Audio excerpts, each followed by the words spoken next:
Sup folks, Deadmantoons back here again with another One Piece review. This time we got Egghead episode 3, and I actually don't have my two idiots with me this time. CJ's busy, so I actually just have Asante Jinsui, and we literally just watched... Don't you start. We literally just watched the new episode like 2 minutes ago. So we're going to go ahead and knock out a quick review. The first note I have here is that I tend to forget, having rocking with the Straw Hats for this long, they are actually maniacs.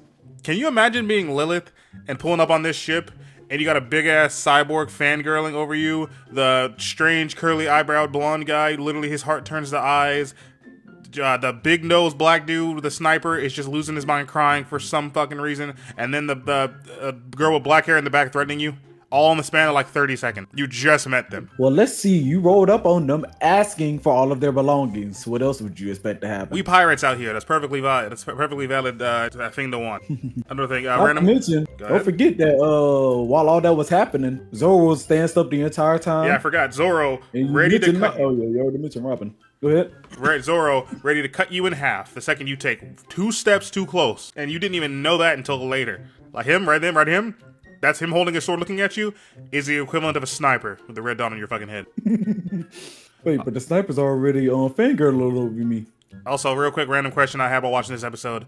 Do you think SpongeBob's sea bear tactics would work on the sea beast? Sea bear tactics? Don't move? You didn't watch the sea bear tactics? There's no way you don't remember that episode. Remember, you got to get in the circle, and you can't ever wear a sombrero in a crazy fashion. No cubed cheese. Never screech like a chimpanzee. Okay, if those were actual sea bears, maybe. Okay, but fine. considering You think it work on the those sea were kings? made by actual people, 100% no. They're going to go straight for the throat. You're wrong if you don't think Vegapunk was a fan of SpongeBob. You're absolutely wrong. Vegapunk definitely fucked with SpongeBob. If his brain is the biggest in the universe, I don't think he watched a single episode of SpongeBob. So very his brain is also part little girl, giant little girl for some reason. We don't know what's going on in this man's head. Giant little girl who said eye for an eye immediately. Immediately hit Luke. Immediately touched Luffy up with a 2-piece for even thinking about it. She just 2-tapped a Yonko. Who's immune to physical damage, by the way. Yeah, I think power scalers are going to lose their fucking minds with this. But she really just 2-pieced up one of the Yonko, the like 4th or 5th strongest pirate in the world right now. She really just knocked him up. She clearly can't beat him, but the fact that she just did damage, interesting. With no hockey. And speaking of which, before we move on to the Vegapunk, to the actual island Egghead thing, quick nitpick. Why is Zoro's bounty 1 billion? Think about what Luffy had to do to get his bounty to 1 billion. What has Zoro done the equivalent? Like, Luffy had to beat up I think it was what, Big Mom? Luffy had to go, the war, like, what's his name? Big News Morgan lied to the world and told everyone that Luffy beat Big Mom. And that got him 1 billion. What has Zoro done equivalent? Did beating King, is beating King more impressive than beating Big Mom? Well, wasn't he an experiment for the government too? Who? King. Was he? I thought so. Wasn't he like captured as a kid because of his little race powers or whatever? Being a Lunarian? And then, yeah. So you think that's like, to the government, you beating him in a fight is more important than challenging a Yonko? Well, considering the fact that seen as being mortals and really not really somebody you can touch. So what does that mean for Green Bull, who just sucked his nutrients out? I would just like to say one thing. I saw Green Bull and I immediately thought, okay, this is just BS.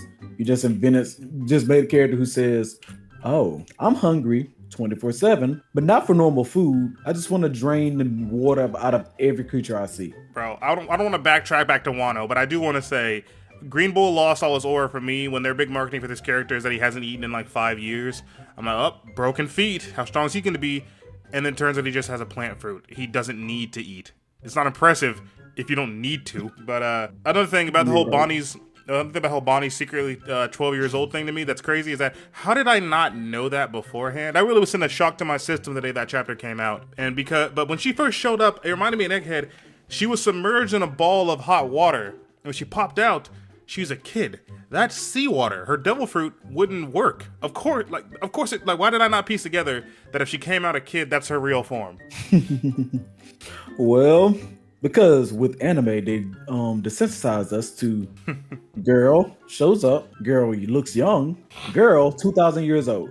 Yeah, the old opposite effect, the old lolly effect. Oh god. And I gotta say, welcome to the crew, Bonnie.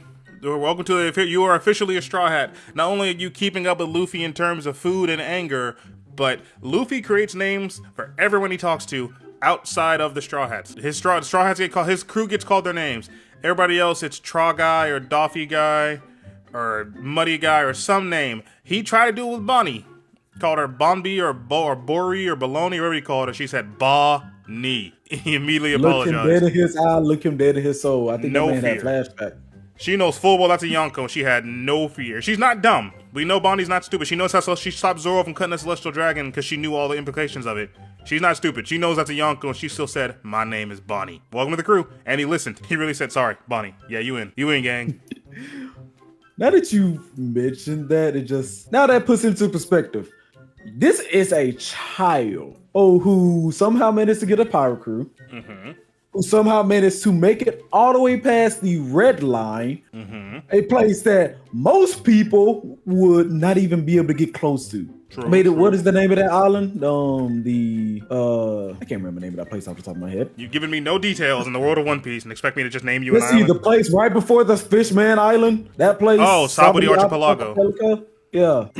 Yeah, and she's a supernova, implying that she got that bounty up Within within a few months. Bonnie ain't the one. Okay. I can, for that part, you can sum that up to the world government. Yeah, I can't spoil all of it. As a man who's all caught up with the manga, I know why, but it's still all the supernovas except Killer. They're all impressive in their own right over how they got these bounties up. Except Killer, and I want to put my points into your Rogue, but you ain't done shit yet, my guy. You ain't done shit yet. I'm gonna hold out hope for you. You ain't done nothing for me to put my stocks into you yet. Another thing about when they get to Egghead, we see a fake-ass Red Godzilla fighting a fake-ass giant fucking Voltron. And oh my god, it's a hologram. That's crazy. And look, what's her name? Atlas has these light gloves that can punch light. I think we're moving a bit too fast here. Back it up. Why, though? Why is a giant hologram dragon fighting a giant hologram robot? Why, though? And why is that happening? Who decided this is just a thing that can happen on this island 24/7? There's nothing there to keep her entertained. She just needs those holograms to be there. She likes it. Another thing, I've heard jokes over the years about what if Blackbeard stabs through Nami and then like Luffy loses his mind and he starts crying blood and he says gear death or gear end or something retarded and cringy. But did we just get a glimpse of gear death? Why the fuck is he red? Look, man, I think it's a homage to Naruto. That just reminded me of mightguy the moment I saw it. Oh, the fucking nightguy? Yes, nightguy. Knights of Luffy. I mean, yeah, red hair standing up, whited out eyes, skin flaring up. I'm like, what the fuck is this? Like, am I to believe that whenever Luffy goes Gear 5, it doesn't have to be white? He's just choosing for it to be. He can choose what he looks like. So long as his hair stands up and his eyebrows go curly, everything else is him just sort of freestyling. Is that what's happening in Gear 5? I told you my theory on that. And the funny thing is that we will never know. I cannot stress enough to you, he was not red in the manga. In the manga, it was not even colored. That shit was supposed to be white. Like, we'll never know why that happened. Didn't want to have to color it in the manga? Oh, yeah.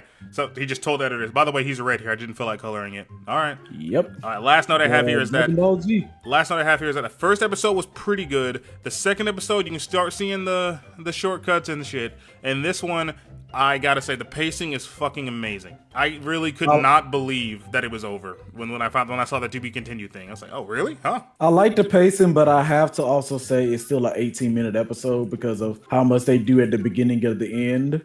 But at least with what they did do, it was, I say, satisfactory. Mm-hmm. I think we really got some ground here. We introduced Lilith and what she wants. The Straw Hats, Shaka had time to, Shaka got introduced, and Shaka had time to hype up the Straw Hats real quick. We got to see what the Egghead Island looks like. We introduced what Bonnie's here for. A little glimpse into that peak Kuma backstory incoming. Not even gonna say shit about it. Just thank God we getting back. One Piece is back on top, goddammit. As far as writing is concerned. We covered a lot of ground here, actually. I really appreciate that. I think this was, and even in the manga, this feels like 6 or 7 pages that they turned into one episode and actually paced it out really good. I really appreciate that. Nice. All right, last note I have here is that why is Jinbei hiding his food? That is true. Man said, I don't want no food. Said, wait, how are you doing all this? Proceeds to eat a giant chicken wing. It felt like a fourth wall break because it was like in the middle of Atlas explaining something like a flashback or a cutaway, and then it cuts back to Jinbei eating. He's like, huh? Did he get that during the cutaway when nobody was looking? And he kept it behind his back. Like, why though? If you just quickly tossed it to Luffy, he'd munch it. No, he wants to eat it. He just does not like being seen. He's like, look. I'm a man. I need to eat, but I also need to act like a monk in front of all my comrades. Yeah. There's a joke. Let's spoil the joke a little bit. There's a joke later where they eat so much they get all Luffy, Bonnie, and Chopper get all big and fat and round. And then Atlas is like, oh my god, you guys ate a lot. Look at you, you're all round. And Jinbei has to be like, I was already like that. He was just sort of built like that.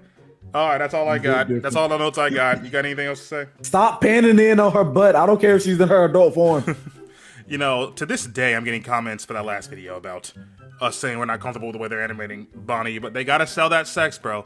They gotta sell, until she gets confirmed 12 in the anime, they gotta sell that sex appeal. That's the moneymaker. I wouldn't surprise me if they're going bonkers creating Bonney figures, like nude as NSFW Bonney figures while they can. Now, what if, when it finally comes out that she's 12 years old, she skyrockets even more? What if the figures really start selling out? Then what? This world is a fucked up place that I already knew was fucked up. Right now, everybody's in a gray area between manga readers and anime onlys. Eventually, the cream will rise to the top. And once it all comes out, then the stalemate's over. It's time to start firing. It's time to start letting the rounds off. Who's a creep out here and who's not? All right, thank y'all for watching or listening, wherever y'all doing it. Thank you, Sente, for coming out. I'll link his Twitch below if y'all want to check him out. And, yep, we'll be back next week. Hopefully, Cruel Joy to be back in with me.